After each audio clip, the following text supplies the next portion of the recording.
Bon dimanche à tous. Et voilà l'évangile du dimanche de cette solennité du Corpus Domini, du corps du Seigneur et du sang du Seigneur Jésus-Christ. Donc, nous présente Luc 9, 11, 17. Et c'est un évangile vraiment intéressant parce qu'il va nous présenter quelque chose qui est la préfiguration de l'Eucharistie, c'est la multiplication des pains. Et naturellement, on va découvrir un évangile plein de chiffres et aussi un évangile avec beaucoup de double sens, double signification. Allons prendre justement notre évangile. Donc, Jésus avec ses disciples est en retraite, pour en dire spirituelle, avec les apôtres à Bethsaïda, dehors du territoire juif, donc la Judée, dehors de la Judée, mais les foules viennent le savoir. C'est comme ça qu'il commence.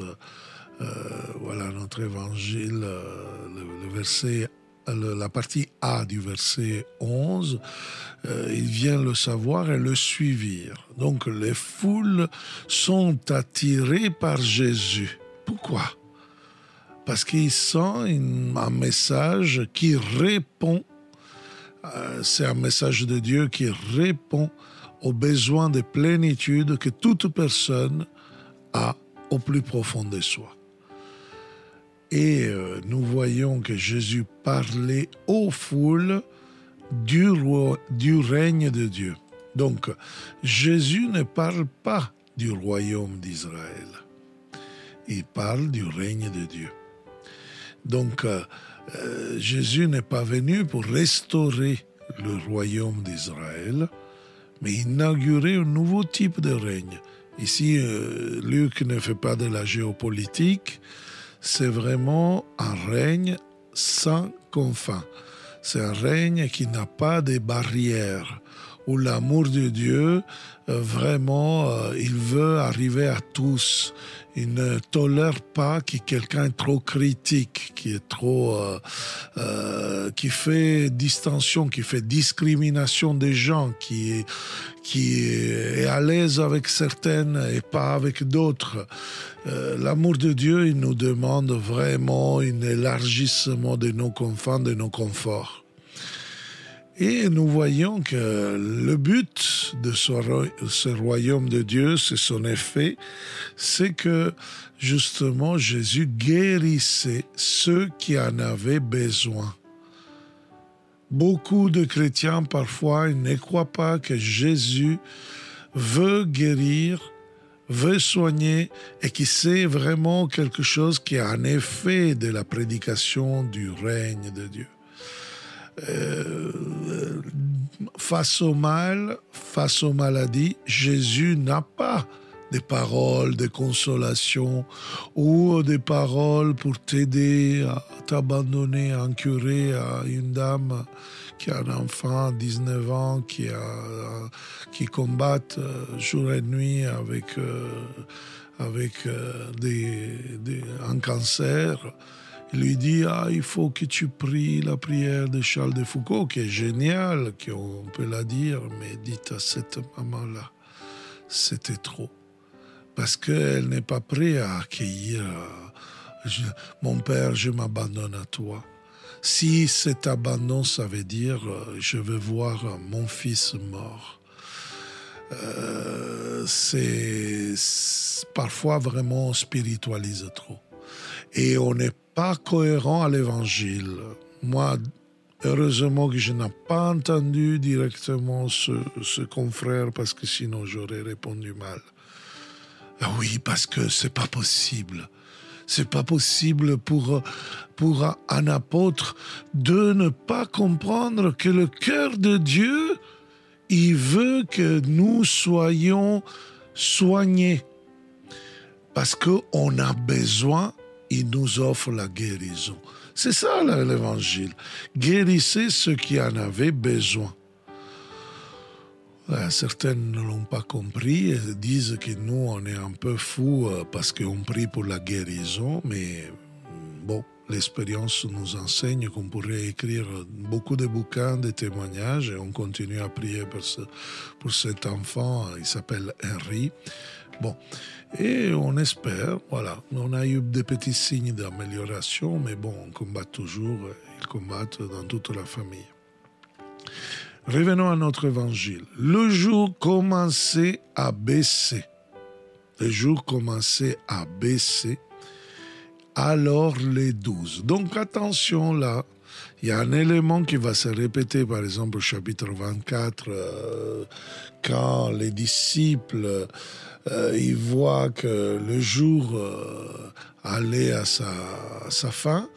Ils vont appeler les disciples d'Emmaüs. Jésus a resté avec eux parce que c'est fait soir et Jésus va faire des gestes eucharistiques et là les yeux s'ouvrent. Et là c'est pareil.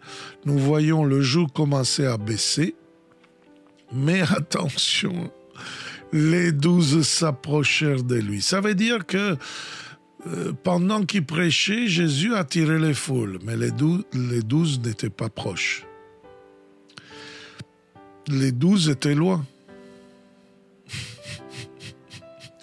Donc, quand il n'y a plus de lumière, l'évangéliste souligne cette différence. Les 12, qui normalement sont des disciples, donc le suivent, il veut rester seul avec Jésus, en moi, dans mon confort de la retraite spirituelle, les foules nous dérangent, etc. Et donc, nous voyons qu'à un certain moment, ils vont dire quelque chose d'étonnant. Déjà dans l'utilisation du verbe, des temps du verbe, Luc utilise un impératif. Les apôtres commandent à Jésus en disant « renvoie cette foule ». C'est vraiment un ordre parce qu'en effet, il doit être bien fatigué. Ils avaient d'autres manières d'envisager cette retraite spirituelle, d'autres façons. Ils voulaient du confort spirituel ou je ne sais pas quoi. On va voir aussi qui vont parler d'argent, mais bon. La foule renvoie cette foule qu'il aille dans les villages, les campagnes des environs afin d'y loger et de trouver des vivres. Donc, vous comprenez que, bon, et le motif dit, ici nous sommes dans un endroit désert. Donc, on pourrait dire presque que les 12 pourraient avoir de la compassion, ouais, mais la compassion, c'est dans le partage. Et c'est ce que Jésus va dire. Ce n'est pas dire aux autres, bon, moi je n'ai rien, va-t'en. Ça, ce n'est pas du tout chrétien. Jésus accueille les foules et demande, vous voyez comme on va répondre à cette phrase, hein, à l'impératif avec un autre impératif exactement opposé. Les 12, en effet, dans cette phrase, ça me semble que pour les 12, Jésus est vraiment naïf, quoi. Jésus, tu n'as rien compris, là. Bon, tu es vraiment naïf. Tu ne sais pas qu'on est dans une zone déserte et on n'a pas assez de manger pour tout le monde. Donc la préoccupation, c'est le confort, c'est manger, c'est dormir, c'est le logement. Il n'y a pas dans leur phrase que les gens peut-être sont fatigués d'écouter l'enseignement de Jésus. Sont les disciples peut-être à être fatigués de ce que Jésus a enseigné. Et parfois, je me rends compte que dans l'Église, il y en a certaines qui sont fatiguées de Jésus. Parce que c'est trop compliqué pour certaines, être crédibles, cohérents. Frères et sœurs, ne baissons pas les bras. Ne faisons pas prendre le cœur de la tentation diabolique. Jésus a annoncé le règne d'amour qui n'a aucune barrière. Personne ne peut être dans la discrimination. Personne ne peut faire du mal aux autres. Et regardez ce que dit Jésus. Jésus va dire, donne-leur vous-même à manger. Littéralement, l'évangéliste dit, donnez de vous-même à manger. Ou, ça veut dire que vous-même allez chercher manger, ou peut signifier procurer vous-même, donner quelque chose de vous à manger aux autres. C'est la même signification de la phrase en grec. Donc, l'évangéliste est en train d'anticiper un langage, une signification, un message qu'en effet, il nous présente l'Eucharistie. Et voilà pourquoi l'Église nous le présente dans cette fête du Corpus Domini. Jésus, dans l'Eucharistie, Jésus qui est Fils de Dieu, s'est fait pain, nourriture de vie, afin que ceux qui l'accueillent le mangent, l'assimilent et sont rendus capables à leur foi de se faire pain, nourriture de vie pour les autres, au service des autres. Voici, mais de toute façon, l'objection des 12. Ils répondirent, nous n'avons pas plus que 5 pains et 2 poissons. À moins peut-être d'aller nous-mêmes acheter de la nourriture pour tout ce peuple. Il y a un contraste évident dans les phrases de Jésus et des apôtres. Jésus est dans l'accueil de ces gens. Ces gens, ils n'en peuvent plus, c'est trop. Ils n'ont pas compris le message de Jésus. Jésus veut partager. Eux, ils parlent d'acheter de la nourriture pour tout ce peuple. Littéralement, ce mot, c'est les goïm. C'est vraiment disprejatif. C'est vraiment, comme pour dire, les païens, quoi. Les apôtres voient vraiment que l'ordre de Jésus est quelque chose de fastidieux, c'est quelque chose qui ne les rend pas heureux. Et Luc, il nous fait comprendre quel était le problème. Il y avait environ 5000 hommes. Ça vous rappelle quelque chose? Si on regarde dans les Actes des Apôtres, après la Pentecôte, nous voyons que la communauté primitive, les premières à être baptisées, ils vont être 5000 hommes.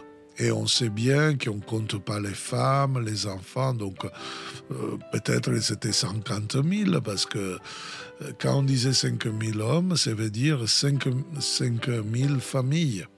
Parce qu'on comptait l'homme, après il y avait la femme et une dizaine d'enfants à chaque famille. Donc, vous voyez, nous n'avons que, ils disent, nous n'avons que pas plus de 5 pains et 2 poissons. Et ils disent, à moins peut-être d'aller nous-mêmes acheter. Donc, les apôtres, ils sont dans une mentalité de souveraineté, de propriété, d'économie presque matérialiste. Et Jésus est pour une économie de partage, de service, de se faire, de partager ce qu'on a. Et on le voit dans ces dialogues entre Jésus et les apôtres.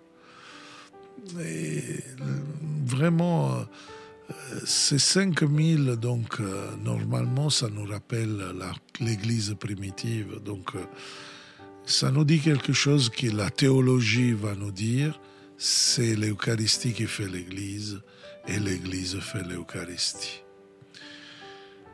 Vraiment, c'est l'action qui constitue la communauté. Il semblerait que les apôtres, ils n'aiment pas trop servir cette communauté. Parce qu'ils voudraient profiter de Jésus, profiter de son enseignement, profiter peut-être d'organiser, je ne sais pas, la restauration d'Israël, de reprendre la Torah dans les mains. Et Jésus, là, il parle de règne d'amour pour tout le monde. Ça fatigue ça aux apôtres. Alors, à un certain moment, Jésus continue comme si ce qu'ils ont dit, ça ne sert à rien pour lui. Donc, Jésus dit à ses disciples, faites-les asseoir. Donc, l'impératif de Jésus, pas simplement donnez vous-même à manger, mais aussi faites-les asseoir, c'est vraiment opposé à ce qui est vraiment renvoie cette foule, c'est vraiment opposé. Faites-les asseoir, qu'ils restent, qu'ils demeurent. Et Jésus dit, faites-les asseoir, littéralement, ce n'est pas asseoir, mais c'est justement la position justement du temps des rois, quand ils mangeaient, laissez-les se poser. Et on mangeait, complètement, assis, posé sur un lit. On le voit dans les films des Romains classiques, etc. Nous le voyons, ces grands empereurs, ces grands princes, seigneurs, etc., riches, servis par des serviteurs, et donc ils peuvent manger. Donc Jésus ne dit pas simplement faites-les asseoir comme pour organiser la chose. C'est vrai qu'il dit un groupe de 50, mais c'est plutôt parce que, en effet, l'Eucharistie va être le moment le plus important du règne de Dieu. C'est là que nous voyons quelque chose qui va nous donner les forces pour répandre l'amour de Dieu à tous. Donc, les apôtres vont devenir des serviteurs de ces seigneurs, de ces messieurs, de ces personnalités qui deviennent des personnes importantes, riches, ne sont pas soumis, sont vraiment des rois. Comme dit d'ailleurs le catéchisme, par le baptême nous sommes rois, prophètes et prêtres. Donc Jésus demande à la communauté des disciples de faire en manière que tous ceux qui sont présents se sentent vraiment comme des rois et qu'on se met à leur service selon le besoin qu'ils ont. Encore, on voit vraiment le groupe de 50, on voit des chiffres. Les 5000 tout à l'heure nous rappelait l'Église, le groupe de 50. Le 50, c'est un numéro symbolique, ce n'est pas mathématique ou arithmétique. Il nous rappelle la Pentecôte. Pentecôte est le 50e jour, c'est là que dans les actes des apôtres, l'Esprit Saint va descendre. Donc, 50... ou multiple de 50, indique l'action de l'Esprit Saint. Et nous voyons que les apôtres semblent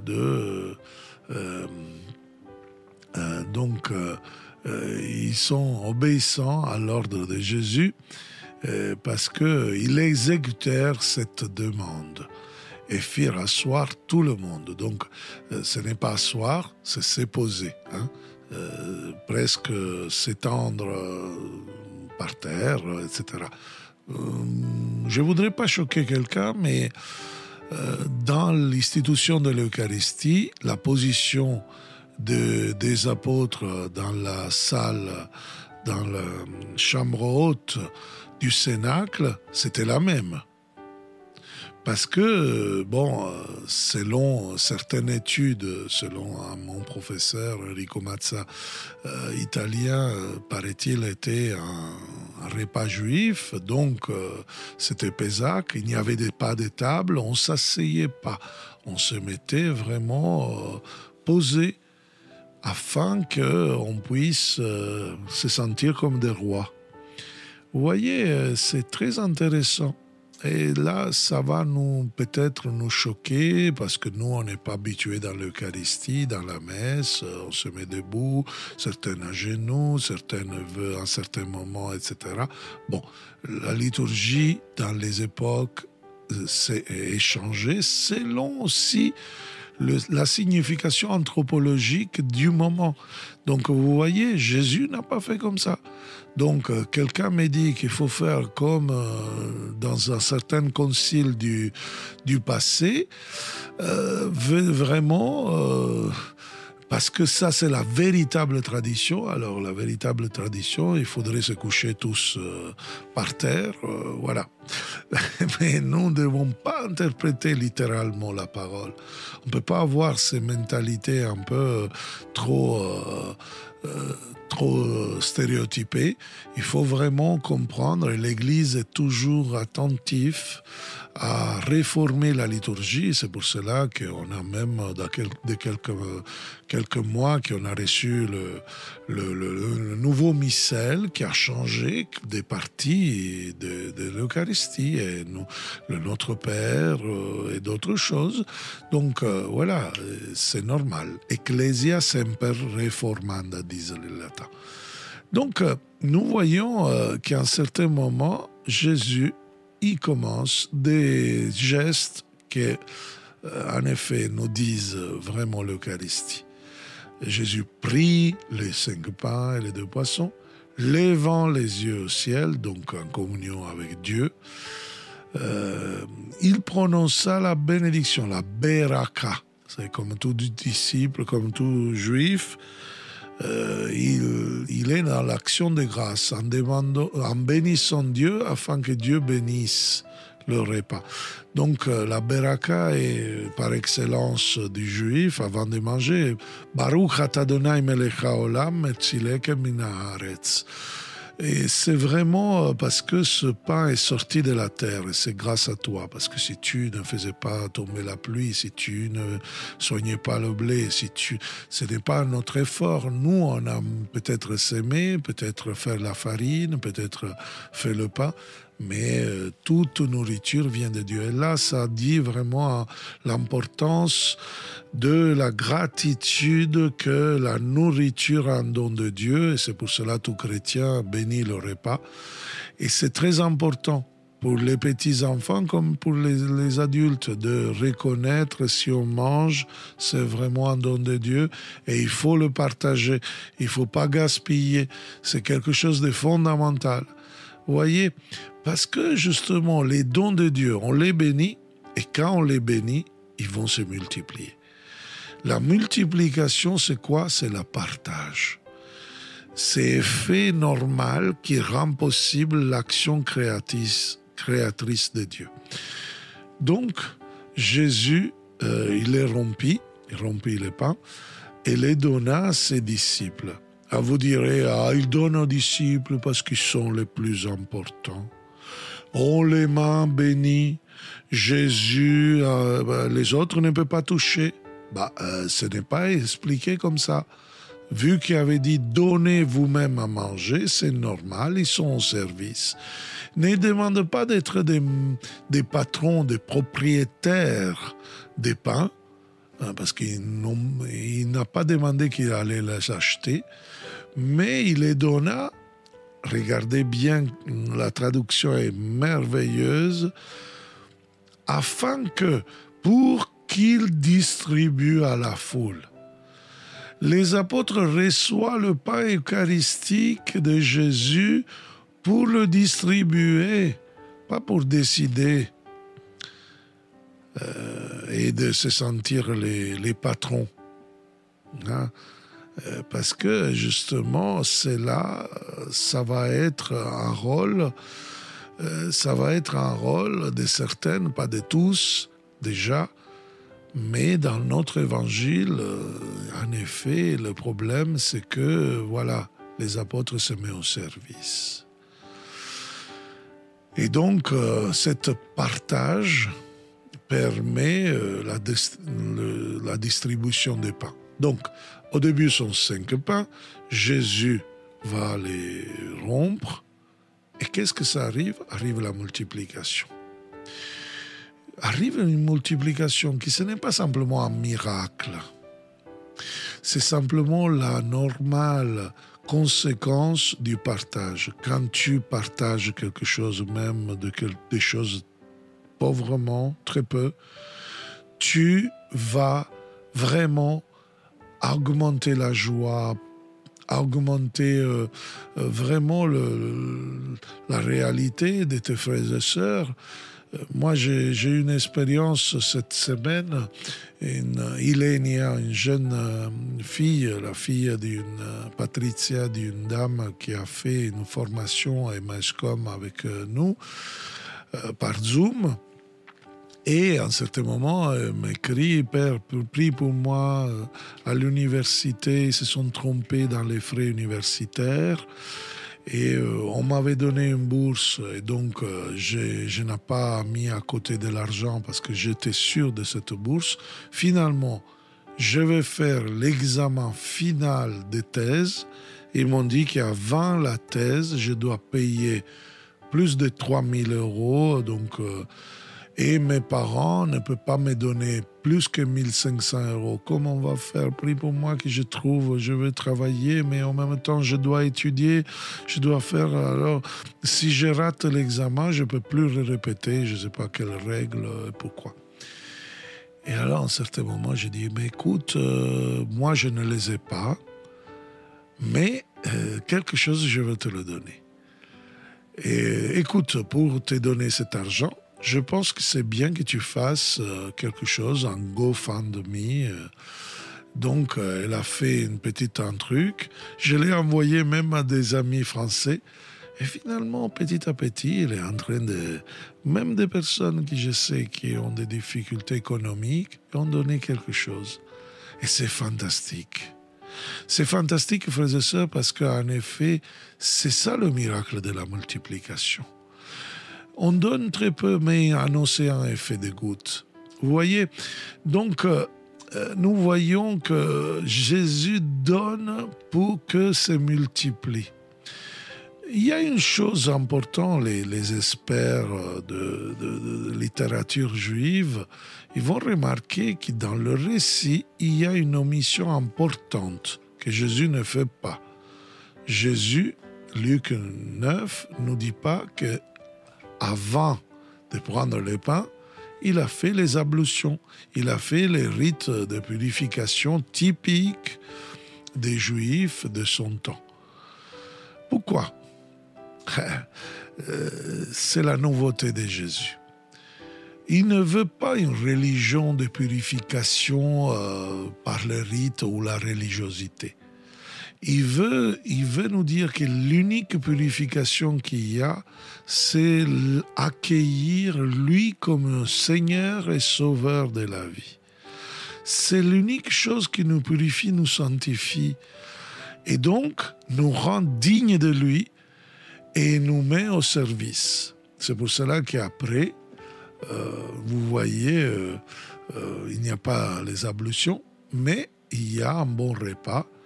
Et alors ils mangèrent tous et furent tous rassasiés. C'est comment? 5 poissons, 5 pains et 2 poissons, ils ont rassasié tous, justement les 5 000, qui en plus pourraient être 50 000. C'est de l'ordre du miracle, oui, sûrement. Et c'est la providence de Dieu qui s'est manifestée. La chose encore plus étonnante, c'est la suite. Puis on ramassa les morceaux qui leur restaient. Pas simplement ils ont mangé et été rassasiés, mais en plus ils sont restés des morceaux. Attention bien, Luc nous dit encore le dernier chiffre. Cela faisait 12 paniers. Et là, nous voyons le numéro, c'était le chiffre 12 qui rappellent les tribus d'Israël, comme les 12 apôtres d'ailleurs. L'évangéliste veut dire qu'à travers le partage de pain, finalement, on résout l'urgence de ces gens. Et il reste même quelque chose, donc on ne perd rien. Les apôtres avaient peur de perdre l'argent, d'acheter, de perdre la propriété, vous voyez. Mais en te mettant au service, tu es en train d'être comblé aussi.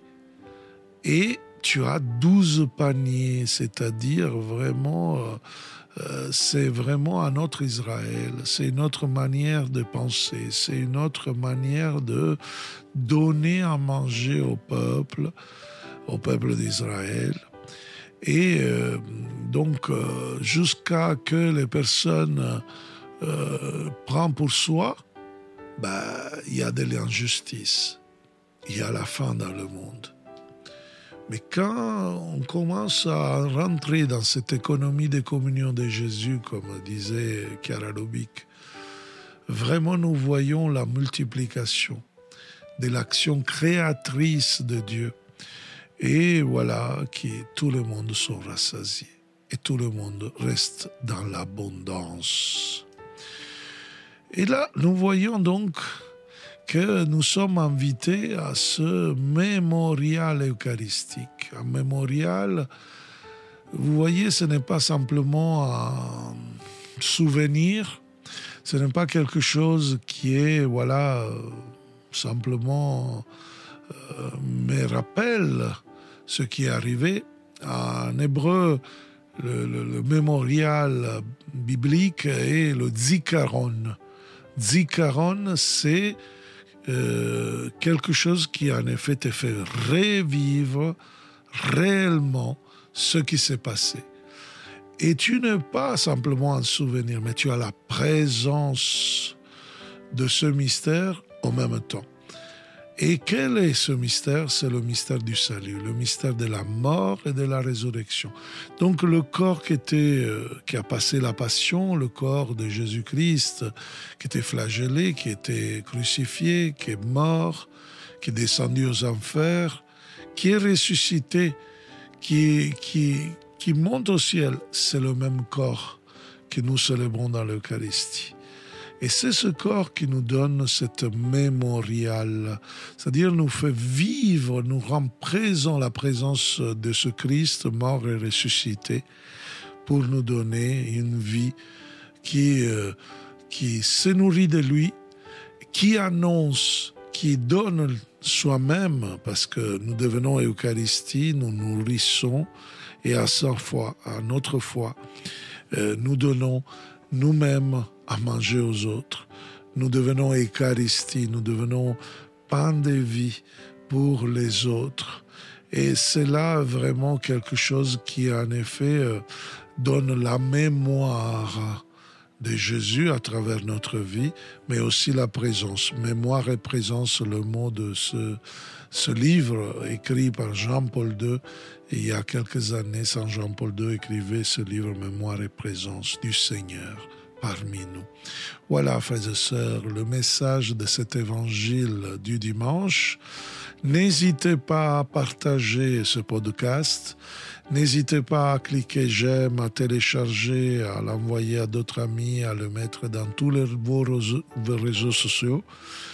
Et surtout, évangélisons ensemble, donnez vous-même avec moi, donnons nous-mêmes à manger aux autres pour instaurer ce royaume, ce règne d'amour de Dieu au milieu de l'Église.